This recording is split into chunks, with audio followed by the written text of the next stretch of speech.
One. How's it going? My name is Keith Banley and I am your golf movement specialist. I've recently been asked a lot of questions about how I increase power in my swing or increase power in your swing. I recently talked about the thoracic spine. Now I want to talk about another important area, and that is the hips. A lot of power happens in the hips. If you can't control your hips, if you don't have the range of motion in your hips, there's no way you can generate some power. So a lot of times people in the backswing, you see a lot of swinging, probably because they have weakness, or if they do have a little tightness in their hips, then they're compensating in other areas and not actually loading in the correct areas, which is also in the hips and thoracic spine, and also loading those feet. So the one exercise, or there's three exercises that I always like, but it's considered like one exercise, but three, you're just going to work in 3 planes of motion. Get yourself a nice little weight like this.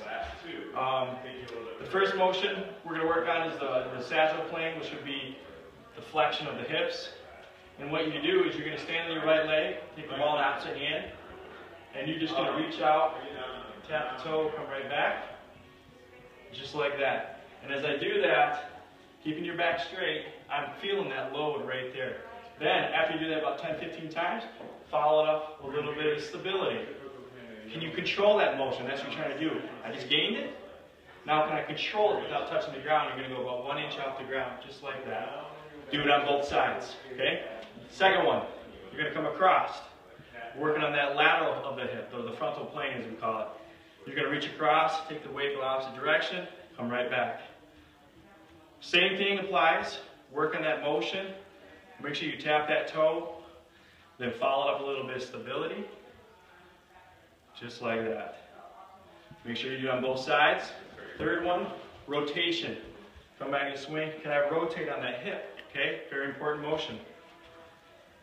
Stand on your right leg again. You're going to rotate, put the ball in the opposite hand. You're going to rotate across and step like that. Rotate across, step like that. And when you can feel that wind up in the hip. It's an awesome, awesome exercise. Do that about 10-15 times. Then you're going to follow up with a little bit of stability. Can I control that motion? Go 1 inch off the ground. You do this a couple times a day, and you're going to feel the power generate in your hips. You're going to feel more stronger in your swing, and I promise you, you will gain more distance in your swing. Thank you very much. My name is Keith Banley, golf movement specialist.